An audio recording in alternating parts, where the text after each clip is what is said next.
বিকেলের আকাশে সূর্য ধীরে ধীরে পশ্চিমে হেলে পড়ছে। এক কিশোর বাজার থেকে দ্রুত হেঁটে ফিরছে। এই যে ইফতারের জন্য ছোট একটা বাজার করে এনেছি, দেখো খেজুর আর পানি আছে।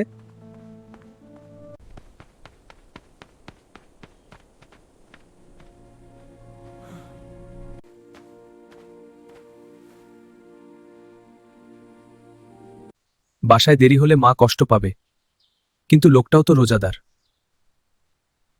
দাদু, এটা খান। ধন্যবাদ বাবা, আপনাকে।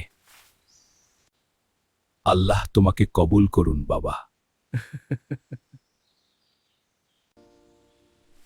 দাদু, এটা খান। ধন্যবাদ বাবা, আপনাকে। দাদু, এখন দুজন একসঙ্গে ইফতার খাবে। হ্যাঁ বাবা, খুব ভালো, চল একসাথে খাই। হ্যাঁ চলুন, আল্লাহর রহমতে।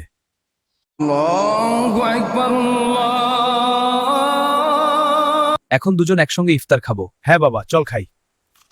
আলহামদুলিল্লাহ। রমজান চাচা, আমি বুঝতে পারছি, রমজান শুধু নিজের ইফতার নয়, রমজান হলো অন্যের মুখেও হাসি ফোটানো। ঠিক বলেছেন। সেদিন আরিফের ইফতার ছিল খুব সাধারণ, কিন্তু তার হৃদয় ছিল তৃপ্তিতে ভরা।